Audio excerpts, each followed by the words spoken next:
This conference will now be recorded. Um, the, uh, these are the rules for continuing education. I don't see anyone on at the moment who's looking to get continuing education, but we'll just post them anyway. And then, as I was just mentioning, the big issue that for all providers, so that any provider who would be viewing this would really probably know or needs to know, is the rate reform implementation. And here's a little bit of the update. Um, there's an alignment with updated service descriptions. So in a number of areas, service descriptions have been consolidated, where they took a whole bunch of them because, like, as I was mentioning a minute ago, there were a number of different ways the different centers did the same type of service. So at one center, it might be a community-based day service. Another one, it might be a adult developmental program, and and that also affected how the payment and the staffing ratios and a number of other things. So the state is really trying to get it consistent, both within regional centers and across regional centers, so that the program descriptions are the same, basically. Which means that some service and subcodes have changed or been eliminated, and there will be also some rate adjustments and billing unit changes. So some services that maybe were a day service will now be an hourly service. Some that were monthly might be daily. There will be some changes in how units of services are billed also, uh, in some cases under the new uh, rate model. Um, because of these changes, there will be cases where individual program plans, or in the case of infants, family service plans, will need to be updated to be consistent with what the services that are being rendered. If they are changing based off of these rate model requirements, then the plan for that individual may need to be changed. And the purchase of service that is generated by the service coordinator through the accounting department at the regional center may indeed also have to be changed, because if it's now a different unit of service that's being provided, then that the um, purchase order needs to reflect the new look. Okay. So, and that's it. I changed locations, hoping that I wouldn't get that message saying that I've got a poor connection, but it just came up again. So hopefully today we won't see that very often. If it does come up again, I'm going to switch off my video, but let's give it a shot. Okay. I was just going to tell you you're kind of chopping in and out, but it was pretty clear just a few times you did. Okay. All so today I want to talk about values, and we talk a lot about the 10 rules and how those rules should be implemented. But what are they based off of? Why do we have these 10 rules? What a rule is a way to implement something. This is the way we want you to do it. But why do we want you to do it? Why is it important? So I wanted to go back a step and talk about some of the values and how we can implement those values on a daily basis with the individuals that we serve. So the first one that I came up with is all individuals can fully participate in typical valued community roles with community members without disabilities. So I just put down some examples, and I was hoping that this could be interactive today. Again, we don't have a lot of people on the call, so I don't know how interactive it would be. But is going to the mall a full participation and with members that are non-disabled? Would that be considered to be to meet this value? Well, the answer to that is yes and no. If going to the mall and just walking the mall with maybe 6 individuals and a DSP with no meaningful activity other than maybe just walking. I mean, walking is a exercise potentially, but no really meaningful goal of why they're at the mall, then it wouldn't count. If, on the other hand, it's to allow people to shop, to interact, to explore, and as part of a meaningful plan of for that individual, this could be participation and a valued community role. So becoming a member of a yoga group or a member of any other group, a book club, a sewing group, a group of cyclists, any type of group of individuals, especially where their primary focus is not on disability related issues. So it's on the hobby, um, is a valued role. And the member then becomes part of a grouping that is participating in specific activities of interest. A drive to the beach. Again, if it's a segregated activity, group of 3 or 4 clients going out to the beach, go out to the beach, they sit at a location. Once they get to the beach, they don't interact with anybody, then no. But on the other hand, if this is something that when the group of individuals who are involved in the day service, the residential setting, are looking at what they would like to do, where they would like to go, what's important for them. And this comes up as one of the activities. And then when they get to the beach, they then engage in some sort of meaningful activity, interacting with other people on the beach, maybe going to a food stand, taking a walk on the strand uh, while they're interacting. Then it can be a valued role. Um, Attending church of choice regularly. This can be a very important way of building valued roles. Being a member of a community of that faith and interacting with other members of that faith.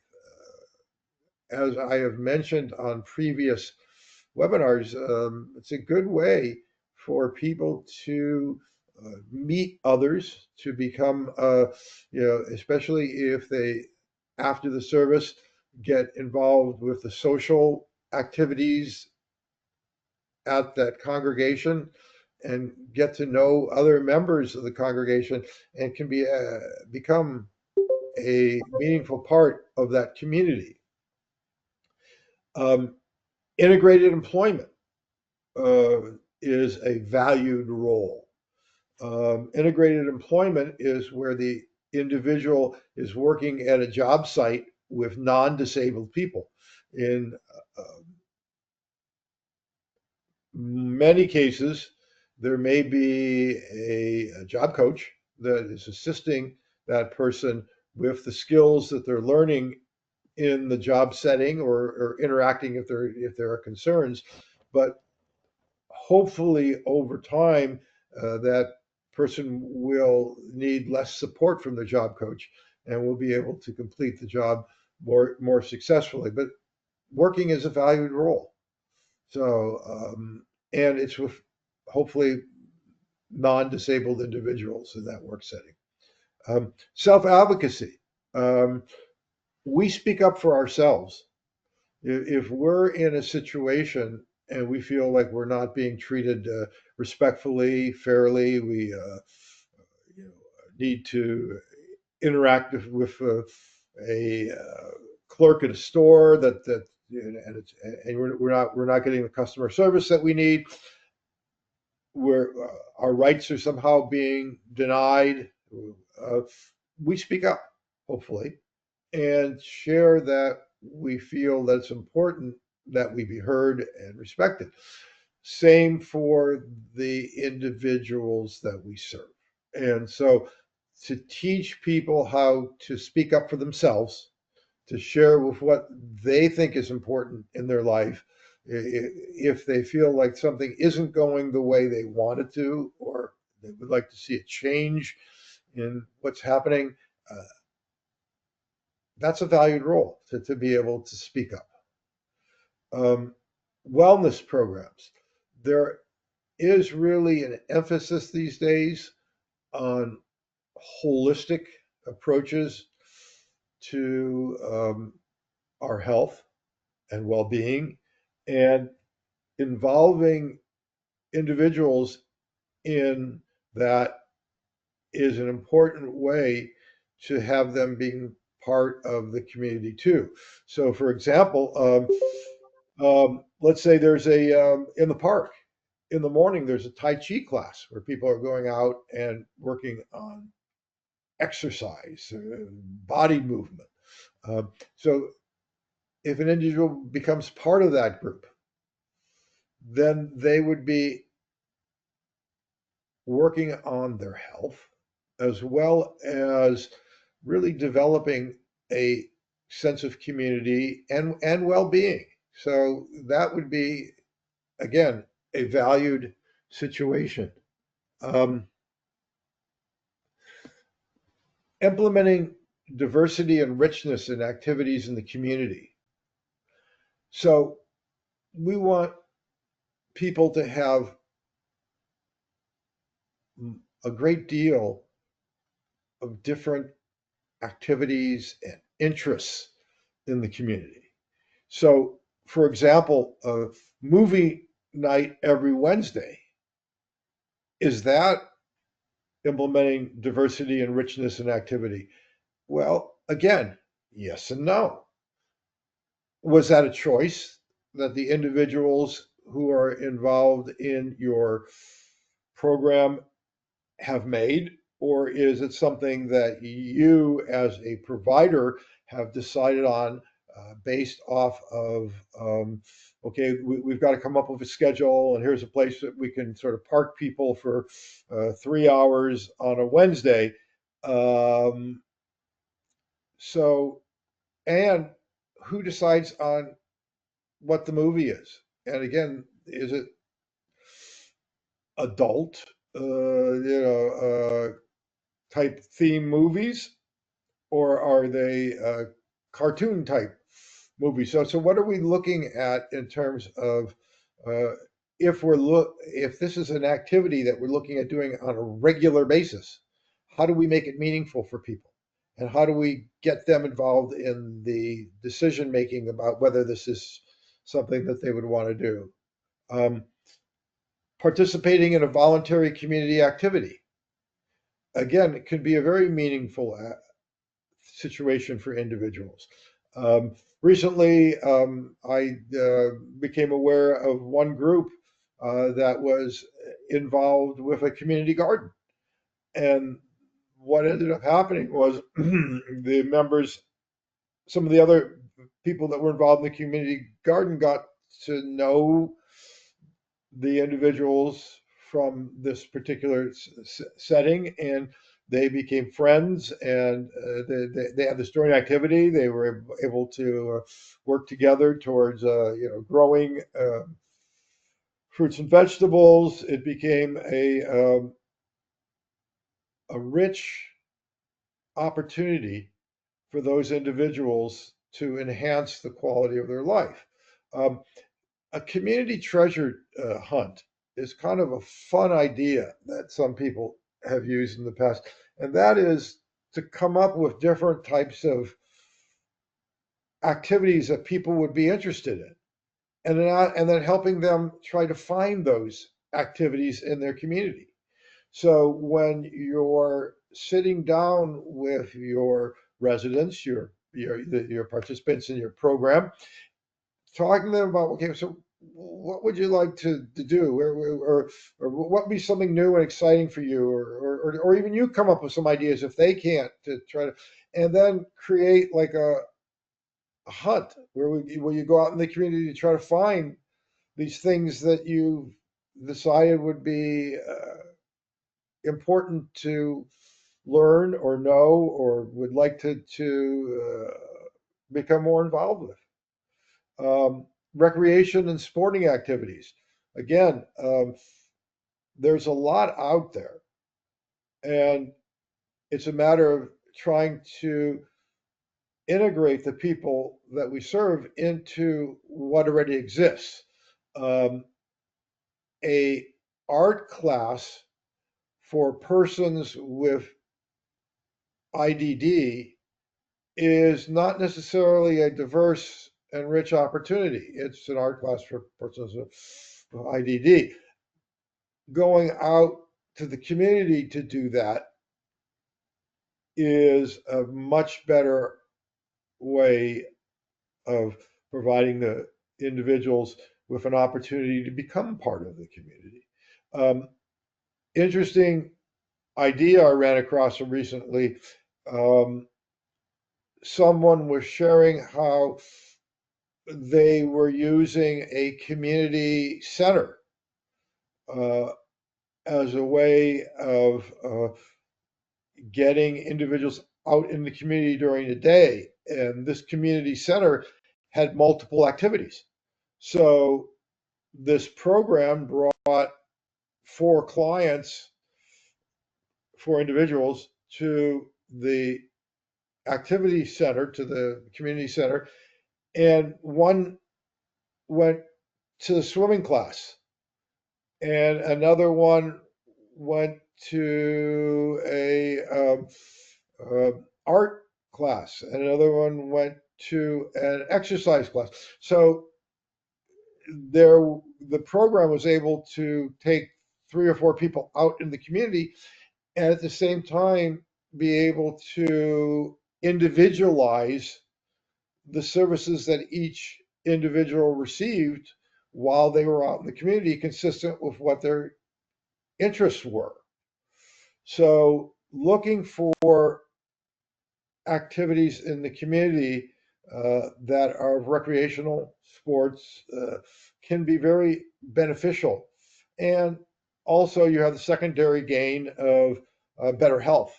Uh, you know, our individuals, in many cases, tend to be more sedentary, and oftentimes are not receiving the same level of health care that other folks do. So really involving them in the community, getting them involved with activities, getting them with recreation is very positive to their overall health.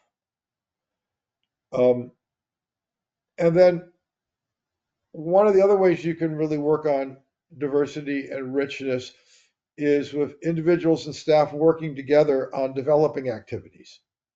So sitting down as a group. Some programs that I've gone out to recently, or residential homes that I've gone to, say they sit down with the individuals that they're serving on a regular basis to talk to them about developing a schedule. Or so I've talked to some that say, okay, we do it on a weekly basis. I've heard some that say, okay, we do it a month at a time.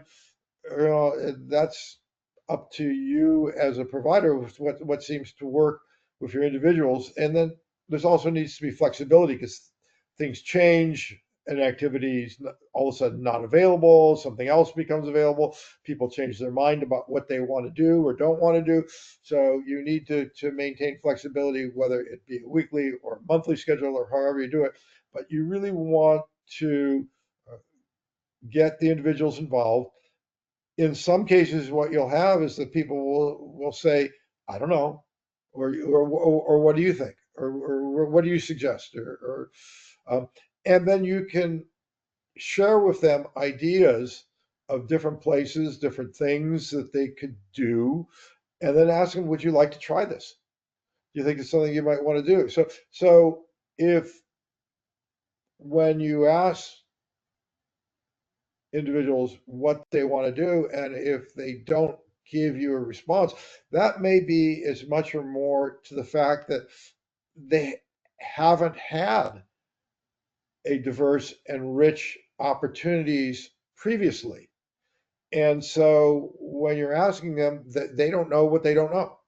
So you may have to help them to understand what is even available, and then have people try things and then come back. And when you have your next discussion, hey, so what did you think about we went to that center the other day, and we really had a pretty good activity there. Was it something that you enjoyed? Would you like to go there again? And see what the person, how they respond, and what they what their likes and dislikes are specific to that.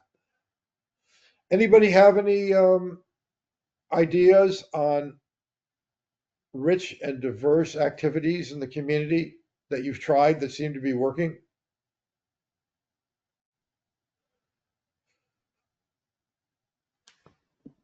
Okay.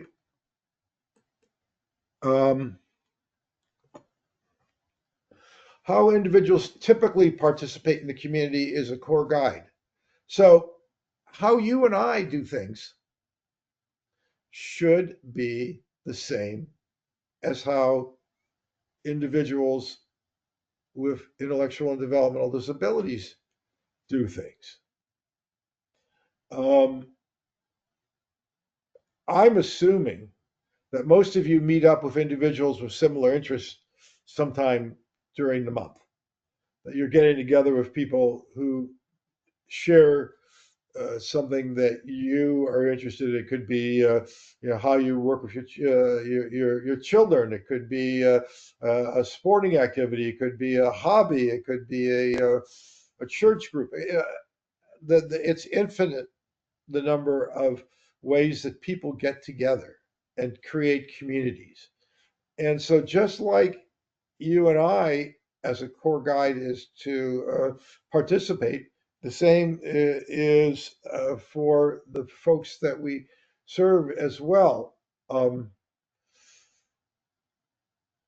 One area that many of us do is we take day trips to go to areas of interest. My wife and I, maybe we'll go down to Southern California for the day she wants to do some holiday shopping. And so we have a purpose. We have a very specific purpose. We're going to go down. We're going to do a specific activity that we've sort of talked about beforehand. We're going to go out and eat at a nice restaurant while we're down there, or do so. So we're figuring out ways of utilizing uh, our community or other communities that we enjoy and that are beneficial, and that we'll interact with others. Um,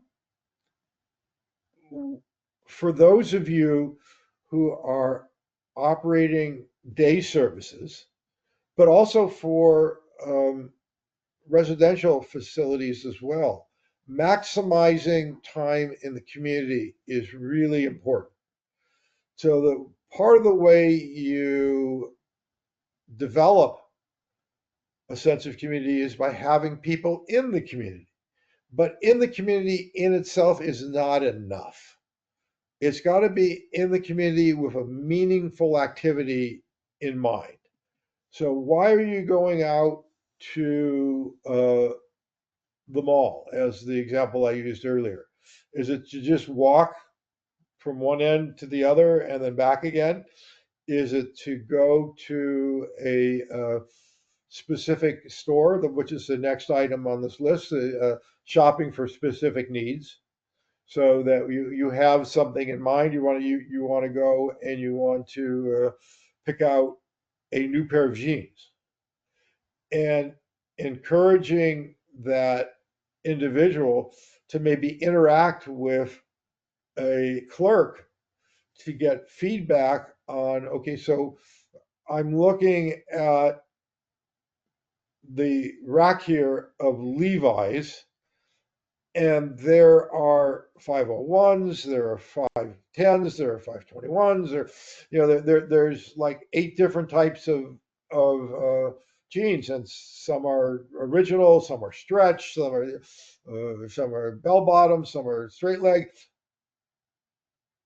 Having that individual possibly chat with you, with the clerk, with other folks about, okay, so how do you think these look with me? Do you think these are a good fit? Do you think uh, sort of again creates social interaction, creates the fact that you're getting a better understanding of using a store to your benefit, to get a pair of jeans that look nice on you, and then if they look nice on you, then when you're out in the community, you don't necessarily stand out. You're dressed more appropriately. People will first impressions will be much better. So it has multiple effects. So going out in the community for a meaningful activity of buying a pair of jeans, interacting with the clerk, getting the best set you can get, then subsequently wearing those in the community, all sort of can lead to better outcome. um, when possible, use of public transportation. Do people use public transportation to get to places if they're have the uh, community ability to do so? It's important. Years ago, I ran a group that I talked to individuals who said, "I don't do anything on the weekends." And so we started getting people involved with, a group that met once a week that looked at what was going on the weekend and figured out ways of how to get people to those events. And we really started focusing on trying to create more opportunity for people to participate in typical activities. Um,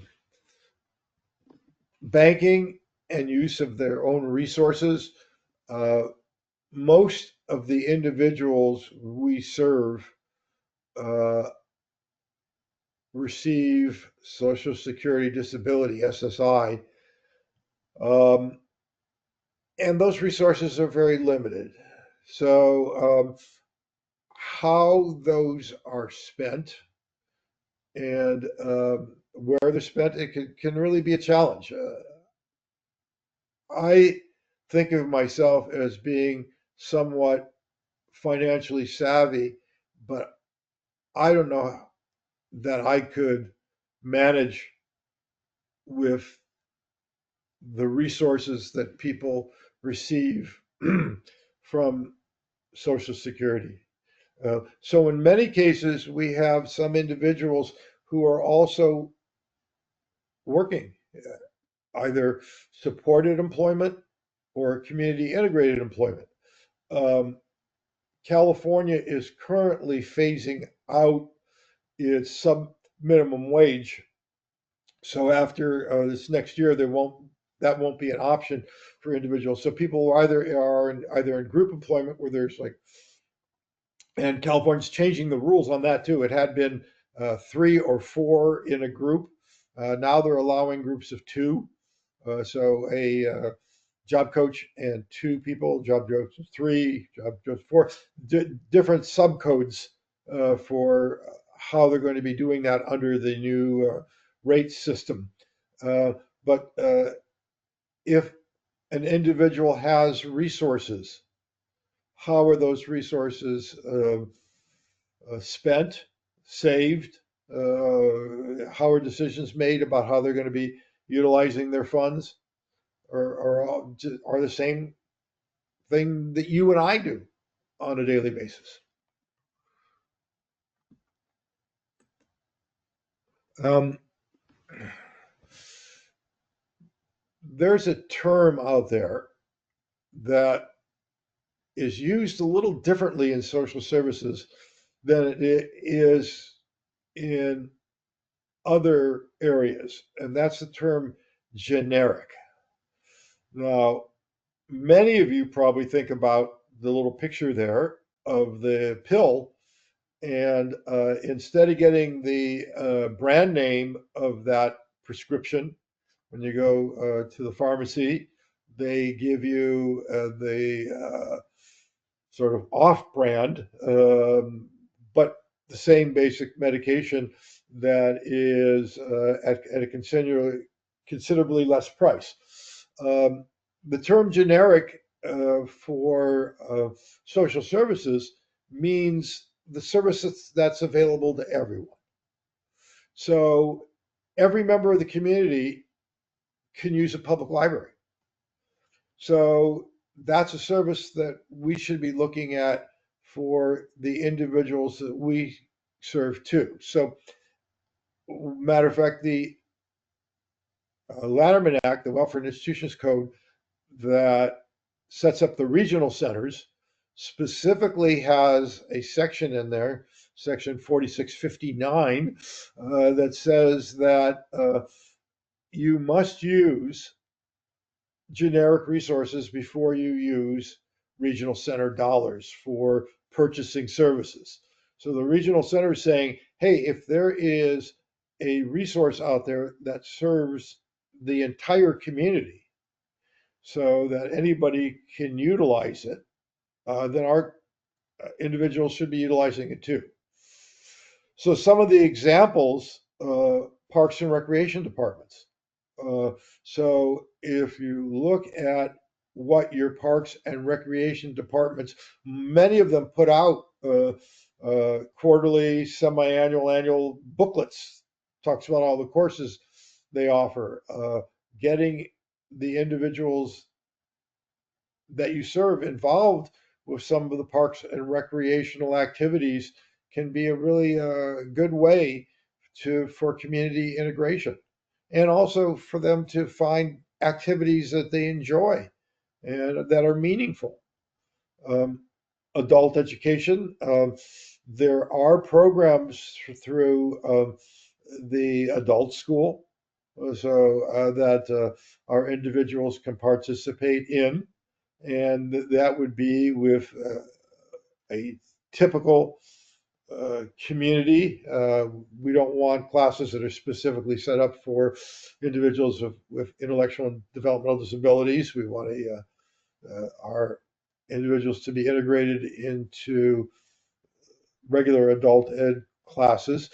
In addition, there are community college classes that are available, and some universities have extension classes or like older adult classes or other uh, seminars or webinars, many of which are free or very low cost. So I would encourage you to look into, for those individuals who are interested, into what are some of the adult educational experiences that are potentially available. Um, Another generic resource that we focus on is Medicaid and Medicare. Um, if someone is eligible for Social Security disability, they automatically receive Medi-Cal in California. It's the federal government calls it Medicaid. In California, we call it Medi-Cal. And in some cases, based off a parental claim or some other claim, and that's Social Security has a whole system of how they make these decisions. Someone can qualify for Medicare as well, or some people just have Medicare and don't have Medi-Cal. Some individuals that we serve through their parents' employment may still have them on their insurance. CalPERS allows adults with developmental disabilities who are living at home to continue to be on their parents' um, insurance even beyond the age of 26. So, depending on the type of health care that someone has, there is a determination that those resources should be used first. One of the challenges that you sometimes have, especially with Medi-Cal, is that they have, just like insurance companies do, what they call a formulary. This is what we buy, and this particular medication or this particular procedure is outside our standard of what we normally provide for care. Now, by law, exceptions have to be made. Um, and in the case of Medi-Cal, that requires what's called a treatment authorization request, and it's abbreviated TAR, TAR. And that needs to be filled out by the healthcare professional, submitted to Medi-Cal, and Medi-Cal makes a determination if they'll go outside their formulary and buy a particular service. Now, where this becomes a particular challenge for our clients is sometimes a medical professional will write up a request for a TAR. It will then take a while for Medi-Cal to get back, or they'll deny it initially. And sometimes it's deferred. It's not even denied. It's just that we don't have enough information. But then it comes back, and the individual's told, oh well, you can't have that service, or they won't buy it. You have to get that. You have to get regional center to pay for it, and then regional center says no, you have to appeal, and it then gets into this whole sort of cycle of how the person's going to receive this medically prescribed service. So helping individuals understand that, and also to teaching self-advocacy as well as you advocating for them, can really be helpful in utilizing this generic service. Concerts and plays, another thing, getting people out to live entertainment. And again, sometimes these are in your communities and are of very low cost or are free. There can be an activity where a group is playing music on a given afternoon at a rally, at a social event, at a community center. There can be plays, your community college, your high schools, your community theaters, the private repertoire theaters, all are doing activities, and many of these, like I said, are low cost or no cost, and might be something that individuals enjoy. So again, when you're sitting down with folks and trying to develop uh, resources in the community, and you're looking at what's available to everyone in the community, think about including the folks that you serve in those activities as well. Job exploration, um, especially if you're a program during the day, but even for those of you who are residential providers, uh, learning about different jobs can be really a way for individuals to understand employment opportunities and what's out there. Uh, a few years ago, I took a group of individuals over to the One Stop Career Center over there on East Bell Terrace in Bakersfield. And it was an introductory classes to opportunities in the community. It's an all-day event. And at lunch, I was talking to the individuals, and one of the young men said to me, he says, I didn't realize that there were so many jobs out there. And again, because of a lack of opportunity, this person knew basically what his parents and his siblings did, and he knew what people at the day program where he went, the DSPs did, and maybe he kind of knew what a clerk at the store did, but that was about it. He had no idea what the rest of the work world was like. So exposing people to different job opportunities when you go out in the community, maybe talking to people about, oh, so what is it? What do you think this person's doing at this setting? What kind of business is this? What do people do here? Et cetera. Service clubs can be a good resource. There's like Rotary, Lions, Kiwanis, Exchange. Uh, uh, Either talking to them about maybe having them taking an individual or two from your program or your home as members to sponsor them in activities, to really get them involved in the lives of your individuals and get your individuals involved in the activities that our service clubs are involved with. So, the service club might be involved with literacy or keeping the community clean, or child abuse prevention, or there's a number of different activities that different organizations are involved with, and that may be an interest to someone that you're working with as well, and they may really want to be involved with that club or activity. Um, Using a person centered approach which focuses on individuals' needs and preferences. Okay, we talk about this like a lot.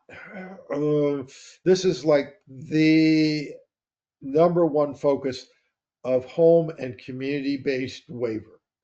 Um, just like when you are building a home, the most important thing that you need to do is make sure you put down a good foundation, because everything is built up from that. And when it comes to home and community based waiver and really providing a rich, full, meaningful opportunity for people in the community, it emanates from a person centered approach. So the IPP is the foundation that everything is built up on. So if you start with developing an approach that is based on the person and what their needs are, because they have service and support needs. If they didn't have those needs, they wouldn't be part of the system that we provide the services to. So they do have some identified areas where they can benefit from the services and supports, and what their preferences are. We all have things we like and we all have things we don't like. And there's a lot of good literature and research to show that when we're looking for positive interactions with people and trying to move away from sort of behavioral approaches to ameliorating behavior and changing people and this and that, focusing on what people's preferences are goes a long way in really having a situation where individuals are positive, they're enjoying themselves, they're more compliant, they because it's what they're all about and what they want. Um, so we want to be developing a plan towards individually decided goals. So when we're talking about, and again, when we're talking with people, we work with a large array of individuals in most day settings, in residential settings. There may be different abilities among the residents that you have, and some may be more verbal, some may be less verbal. But I've seen over the years that those providers, the DSPs, administrators, who sort of know their individual, have learned over time some about that person's preferences, can develop plans that are focusing on what that person enjoys, whether that person is verbal and can share their desires, whether they use a sign or uh, just body language. We all communicate, and so trying to understand that person's preferences uh, takes on different meaning depending on that person's capacities, their ability to verbalize and to make their needs known. Um, One of the things that's sort of new, but really important for your individual person centered approach is when you're thinking about, okay, so what's this person's preferences? What are they uh, looking forward to? Um, Trying to develop connections. The For years we've talked about a circle of support, meaning people in that individual's lives that can help them and be part of their lives.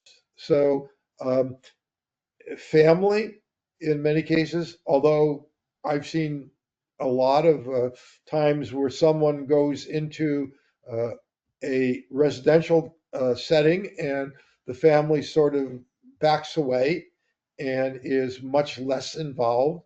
So trying to continue to maintain that involvement where it's appropriate. There are times where it's probably the best interest for the person to have limited contact with family if there's been a history of abuse or neglect.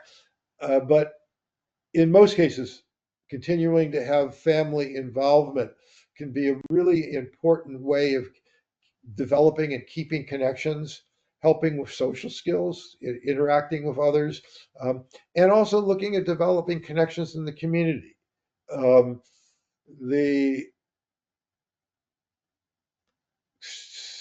situation that we don't want is where all the adults that somebody interacts with during the day who are not other um, persons receiving services are paid to be with them.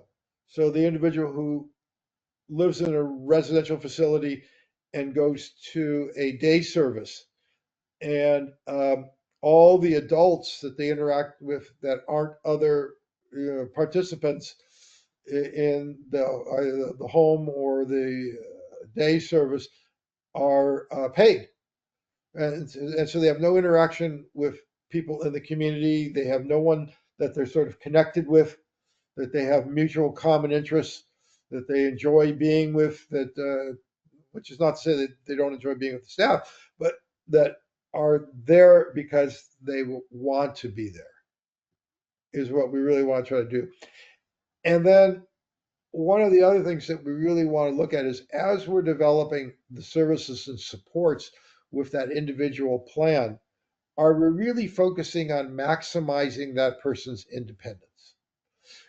And again, there is that continuum that for someone who is in the more severe or profound range of service need versus someone who is, borderline or mildly impaired,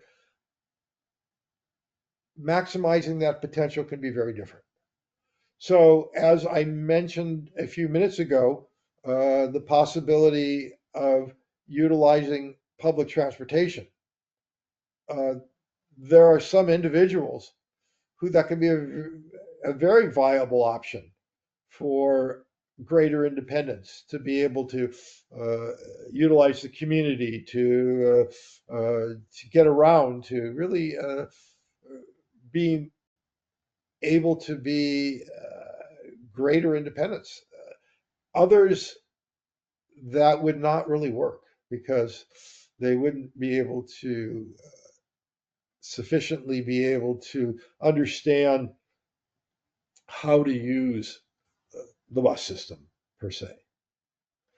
So again, the focus is on maximizing independence. So for someone who may be more severe or profoundly involved, maybe maximizing independence has to do with greater ability to independently complete self-care skills, bathing, grooming, toileting, uh, maybe being able to maintain eye contact, to be able to uh, verbalize, in a conversation, to be able, to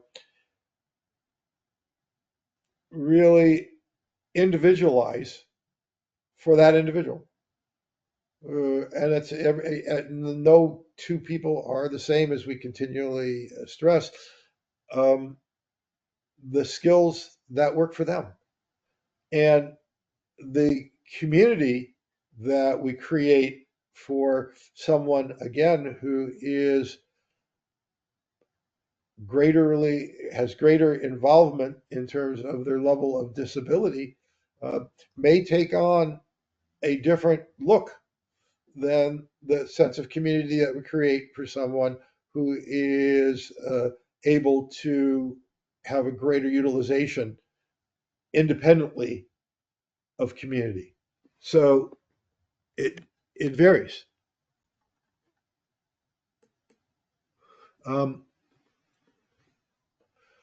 we want to try to maximize opportunities for the development of individual relationships with community members, people outside of our program during the day, our residential setting. Um, and again, providing a range of choices and opportunities to individuals. What are we doing to give people more say about what they do and where they go and who they interact with? So we want to try to really uh, make available to folks an opportunity to meet others of common interest, meet others who where there's an interaction that's important to or for that individual, uh, and hopefully over time to continue to develop friendships and supports, and maybe that individual who they meet at church um, now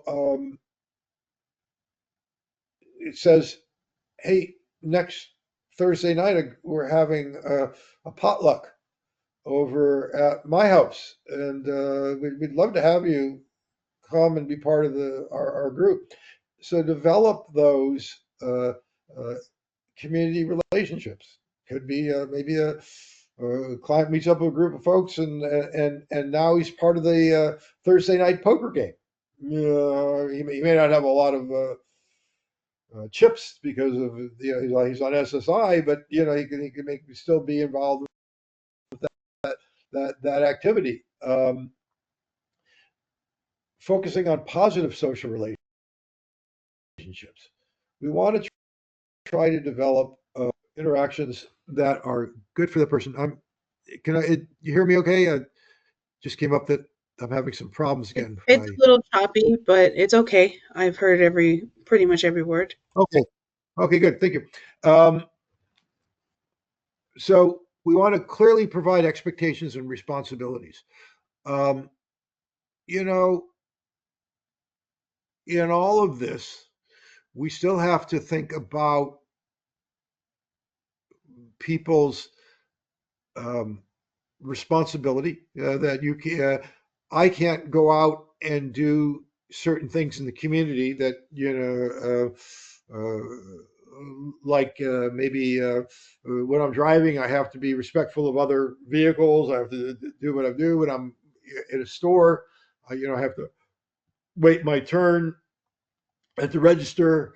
We need to make sure that people understand expectations and responsibilities so that while we're developing those social skills, that we really make sure that people are being appropriate. Also, with social skills, when we're trying to maximize those relationships, really helping people understand that there are certain norms in how we address people, on how what we do. Body language.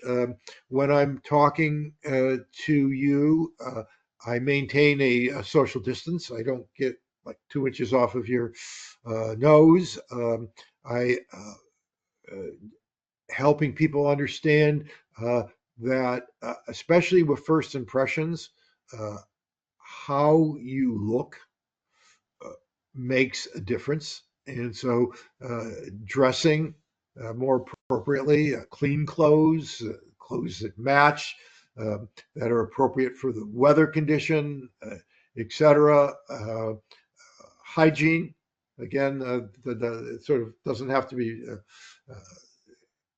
shared that much, but we all know that if we're around someone who's sort of disheveled and hair isn't combed, doesn't seem to be washed, we tend to back away and really don't really want to interact with that person. So again, giving people clear expectations about what it is when you're out uh, in relationships with others, and how do you make that a reciprocity back and forth, that you don't just dominate the conversation, and how do you really share and interact with others goes a long way. There was a study that was done where they were looking at individuals who were working in businesses. Yeah, so they probably had a job coach. They were placed in a business and had been working there for a while. And what they found was that those individuals who had fairly good social skills tended to do much better and were much more likely to be retained on that job than were individuals where that was more of a challenge. Well, to me, that's almost common sense with any job, even for people who are typical. If you don't get along with people, if you're not friendly, if you don't have good social skills, people are probably less likely to want to be with you or see you as a good employee than if you're interactive and are helpful and are friendly with others. So keep that in mind. Um, Respect and diversity in our community. Staff facilitate inclusion and acceptance of individuals. Now, this is where you can really make an incredible difference. Um, Talking with people, respecting them, engaging them in dialogue about potential activities that are meeting their goals. Okay, so what is it that you would really like to do? How would you said that you're interested? You really like cars, okay, especially sort of antique cars. Um, would you like to see if we can find a car club that you may be able to join and be a member of? And then once we get you involved with that, maybe one of the members can come pick you up, take you to some of their activities, and you can become part of the uh, that group. How are we engaging you in and helping you to try to figure out ways of obtaining what your goals are? What is it that we sort of established as the direction that we want to go, the foundation in your individual plan? And how, as a DSP, or administrator or residential provider, can I be assisting you in coming up with ideas that might move you towards you want to go? So we're not talking about, okay, this is what we do here at the home. This is what the activities, this is when we're going to be doing this. This is when we're doing that. We're talking about, okay, so what is it that you want? And if it's out there in the community, how do we help you to get to that point and to really provide some focus and direction on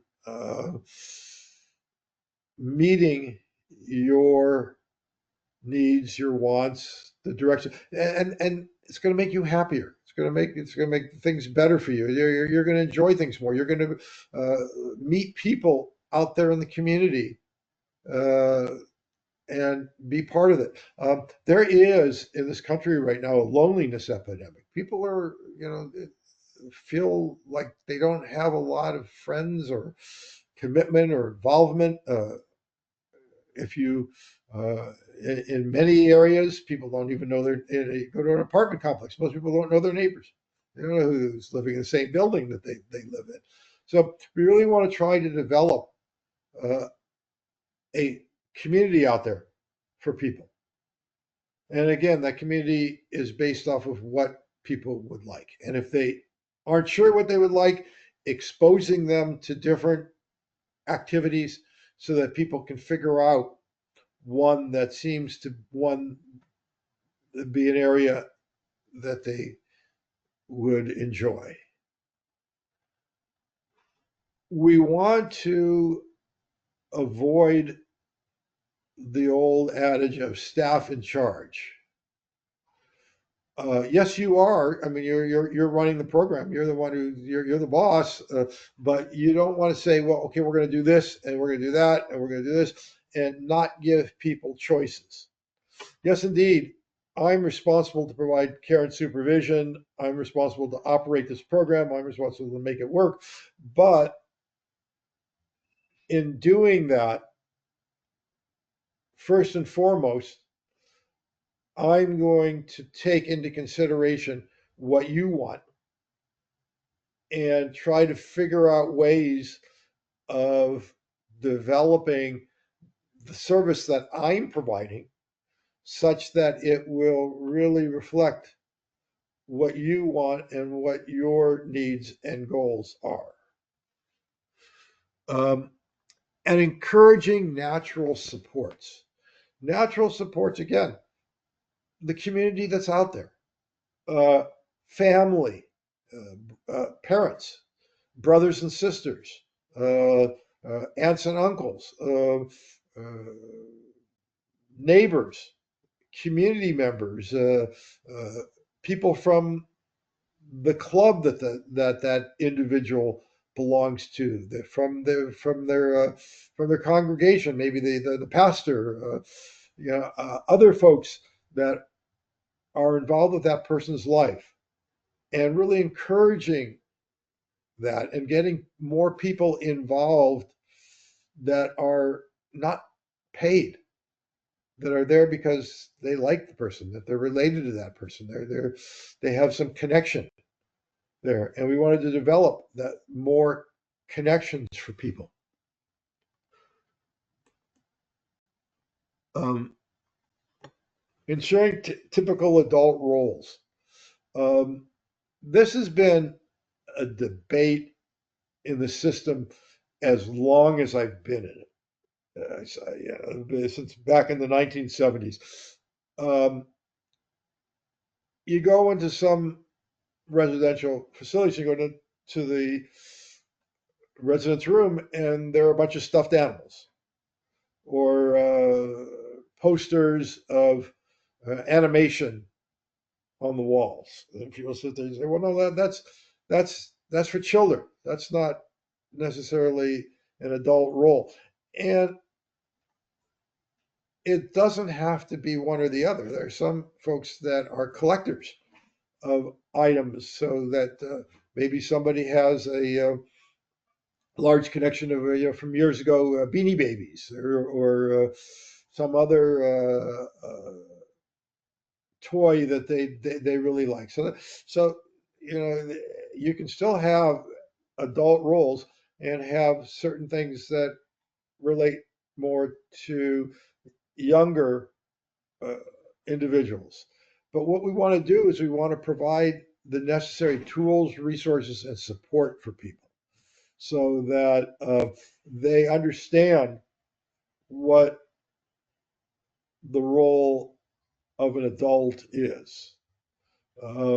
If you're going to a program during the day, what would be things that adults involved with adult education and community skill development would be doing? If you're in a work setting, what would that be involved? If you're living in supported employment, or I mean, in supported living, or living in a residential type setting, what's involved with that as being an adult? What are your roles within that household? And what are you when you go out in the community? What do you want to do? Develop essential skills and abilities, and again, including self advocacy. Self advocacy is very important. So we want to teach people to speak up for themselves, and decision making, for people to make decisions about their lives.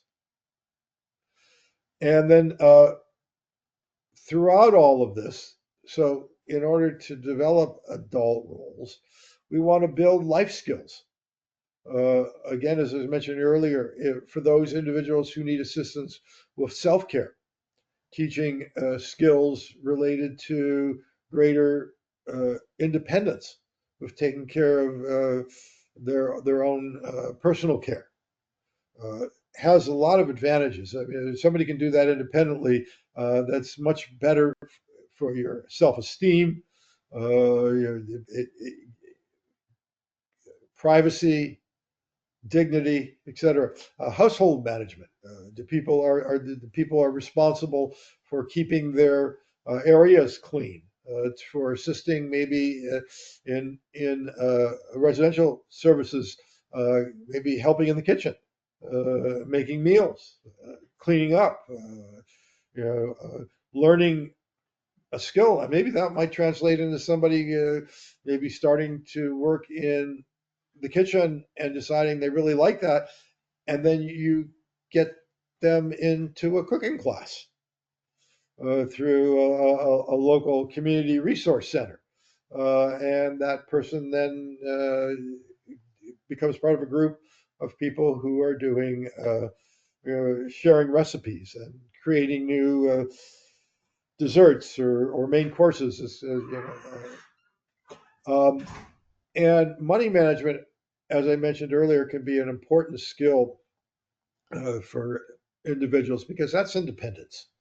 The ability to be able to have and to spend your own money is one of the foundations, bedrocks to greater independence. And then finally, This is my last slide.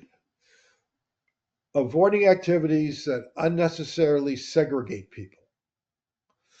Um, Having everybody in one place is kind of segregating. So the idea of what we're really trying to move from is the old model of everybody, the bus comes out to the residence in the morning, picks up that individual, picks up another, they all go to a program site. Everybody sits at that program site all day involved with activities at that site. Maybe it goes out to the library or goes somewhere else, but and when they do, they go all as a group. And then at the end of the day, they then get back on that bus, which again is a bus that just transports people with disabilities. It's not a public transportation vehicle, and then takes those individuals home. That's segregation, but it's also segregation when we're out in the community. And like I said earlier, you have six individuals and a DSP, and you're walking them all. I mean, I have been shopping, and I can look over and oh yeah, that must be a group home. I can tell immediately by looking at that grouping and see that who they are. So the extent that you can try to plan different activities. So like I was saying, a group goes out in the community and goes to an activity center, and they're involved in three or four different activities. So they're not a group anymore. There's one's over here, one's over there, and they're all out in the community. They're all out at the same center, but they're all doing something different. So to the extent that you can um, do that, again, it's predicated on the ability of supervision that individuals need. Some need closer, more intense supervision, in which case the DSP needs to be much more involved. And there's also the challenge of groupings that you all are paid predicated on, in most cases, groups of clients, not individuals. So unless you have uh, a purchase of service that is for one-on-one type staffing, or sometimes people are involved with some alternative type programming, tailored day, for example, where they do get a certain number of hours of one-on-one. Most part, it's group. So how do you do group activities where you're avoiding segregating that group? So, you can have a group of people who can be in the community and yet still be totally segregated. So, that's a tough one, and that is something that I think continues to be a challenge for many providers of how do I still have to take the four residents I have in my group home out as a group to an activity, but how do I do that in such a way as to try to get them integrated into the greater community? Okay, any questions today?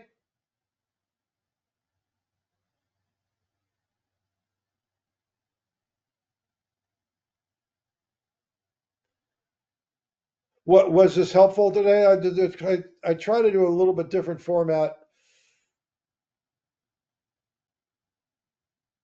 I think everything that you stated was necessary for us to hear, and helps us to differentiate the difference between going somewhere specifically for one thing versus it being an experience for them.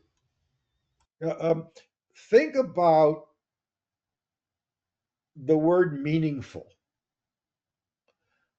And when you're planning something for the people you work with, think about okay, is this activity or is this event meaningful?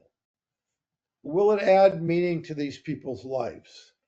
Or is it just that we're parking people someplace for a couple of hours?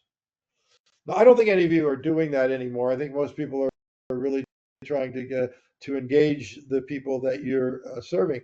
But I have been out to settings where I've seen people, and what it is all about is about, well, it's 9 now, and we got to figure out something to do between now and 12, which is lunch. So let's go to the movie theater, and we'll just park people in there for 3 hours and see a movie, and then we'll come back to the program. And it fills the day, but it really isn't addressing people's hopes and dreams, and that's really what we want to try to do. So thinking about how do you make things meaningful, and the other challenge with that is when you're looking at a grouping of 1 to 4, not only making it meaningful for this individual, but this individual, and that individual as well. And to the extent that you can sort of combine those interests and maybe make your groupings such that you have one group that have similar interests, another group over here with similar interests, that can be helpful. But it still is a challenge. Okay, then. Anything else? I'm also going to put out there that I appreciate that you also mentioned that it not just be led by one particular person, giving the opportunity for other engagements or suggestions. I know personally, social rec is a big ordeal here at Bakersfield Arc. And every single time I hear conversations of like, oh, maybe I want to go here and I want to go there. And I make sure if I'm in passing, I say, text it to whoever you need to. That's the next place you guys will get to. I guarantee it. And they usually will give the person in charge about, 20 different things they want to do. So, it starts opening up their mind from one suggestion, 2 suggestions to now there's endless possibilities of things they want to do. Uh-huh. Yeah, exactly. Good point. I appreciate you sharing that. Okay, then. Thank you for your time, and hope to see you again next month. Bye now. All right. Thank you, Jeff. Thank you.